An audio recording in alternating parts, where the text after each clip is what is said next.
disambut oleh Walid Husaini Abdul Wahab, Bapak Wakil Bupati Kabupaten Aceh Besar. Tepuk tangan untuk Pak Wakil Bupati.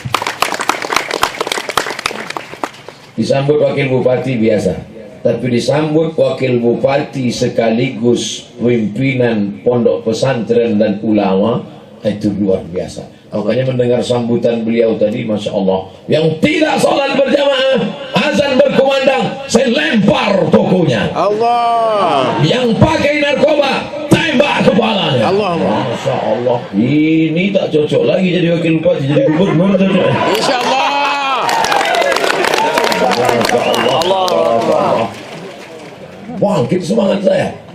Saya loyo tadi mau ceramah, mendengar itu luar biasa. Jadi ibarat masuk ke dalam hutan belantara, beliau cincang rintis jalannya, habis itu baru dia persilakan saya maju. Dia tahu saya cemas, maka dikasihnya juru jalan, dikasihnya pop. Dia tahu ini Ustaz Abdul Somad ini agak-agak segan ini ngomong. Habis itu lempar tembak, wah saya. Masya Allah, tabarakallah. Walla khairu wa syarru bimasyiatillah. Allahumma salli wa sallim ala Sayyidina Muhammad ibn Abdillah wa ala alihi wa sahbihi wa man tabi'ah, amma ba'd. Puji syukur kita semua pada ilahi Rabbi Allah Subhanahu wa ta'ala, yang mana pada malam yang mulia ini telah dapat berkumpul kita di lapangan ini. Mudah-mudahan dapat barakah ya Allah Subhanahu wa ta'ala. Salawat salam kepada khatamin nabiyyin Sayyidina Muhammad sallallahu alaihi wasallam, yang telah membawa umatnya dari alam yang sangat hina, ke alam yang penuh dengan ridha ilahi Allah Subhanahu wa ta'ala. Salawat salam pada keluarga, pada sahabat beliau sekalian. Ikram wa ta'zim pada Syekhuna Ustaz kita Syekh Haji Abdul Somad, yang pada malam ini dengan iradah Allah telah ada di tengah-tengah kita. Mudah-mudahan guru kita semua dapat barakah dari Allah Subhanahu wa ta'ala. Yang saya hormati ada ulama kami, Abu Ya Habibi, cucunya Syekh Mudawali Al-Khalidi, yang alhamdulillah hadir pada malam ini.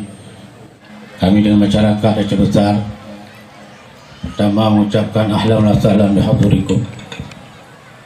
Pada Ustaz juga kami mengucapkan terima kasih banyak, apresiasi kepada Desa Teladan, yang satu desa tapi dengan semangat ukhuwah, dengan semangat lahirnya Rasulullah sallallahu alaihi wasallam. Satu desa ini membuat satu acara yang luar biasa, yakni Tabligh Akbar.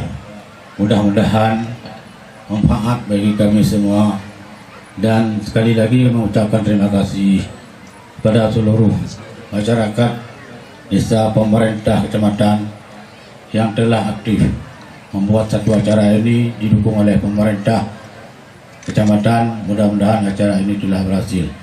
Juga dalam kesempatan ini izinkanlah sedikit dan menyampaikan kepada seluruh mustami'in mustami'at bahwa ini sedikit, nggak berapa menit ya, menyampaikan kewajiban saya, menyampaikan kepada seluruh ibu-ibu, bapak-bapak, pemuda sekalian, kita hidup di penghujung zaman yang penuh dengan tantangan. Hari ini saya melihat bahwa narkoba sudah merajalela masuk ke desa-desa, masuk ke tempat belajar, masuk ke sekolah-sekolah. Maka dalam hal ini, mari wahai pemudaku semua, kita atur barisan, seayun langkah, seimbang bahu. Mari kita perangi narkoba ini yang telah merusak umat Islam, yang telah merusak generasi penerus. Hari ini siapa yang menyelamatkan kita semua? Siapa yang menyelamatkan generasi kita? Siapakah yang menyelamatkan anak-anak kita kalau bukan kita-kita ini? Majunya Islam, mundurnya Islam sangat tergantung pada umat Islam itu sendiri. Ini yang harus kita pikir hari ini. Maka kami dari pemerintah menghimbau, sangat-sangat menghimbau, mengajak, malahan lebih-lebih Pak Kepala Desa, ini desa kita, selamatkan desa, selamatkan daerah daripada pengaruh narkoba hari ini. Sudah berapa banyak di LP kita hari ini? 96% itu orang yang masuk karena sabu-sabu. Tolong selamatkan. Siapakah yang menyelamatkan? Mimi, kakak sekalian, ketahuilah, kalau kita tidak siap, tunggu kehancuran. Negara ini nanti akan dipegang oleh orang itu main sabu-sabu. Hati-hati. Yang kedua, pemerintah telah menghimbau, pemerintah telah menginstruksikan, dikala azan dikumandangkan, seluruh aktivitas harus dihentikan, wajib dihentikan. Yang jualan hentikan. Sementara kita dikala azan dikumandangkan, hentikanlah seluruh aktivitas. Mari kita salat berjamaah bersama-sama. Masuklah kita dalam ayat lau anna ahlal qura.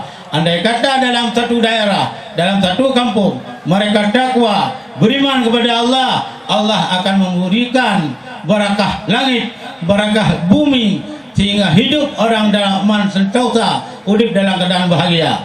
Hadirin hadirat sekalian, ini masalahnya. Makanya oleh karena demikian, hari ini saya melihat sendiri masih ada yang buka warung, masih ada yang membuat aktivitas dikala azan dikumandangkan. Itu azan bukan dangdut. Kalau berbunyi azan jam 1, duhur, subuh, semuanya ini dikala azan dikumandangkan, aktivitas hentikan, kita menghadap dengan Allah Subhanahu wa taala.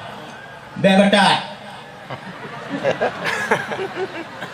Dia pegang nanti kakak dia kan pegang walid kejam. Kan kejam dorot tu kedai korangnya apa? Kalau ada yang buka warung, insya-Allah kalau saya datang saya lempar itu warung. Allah.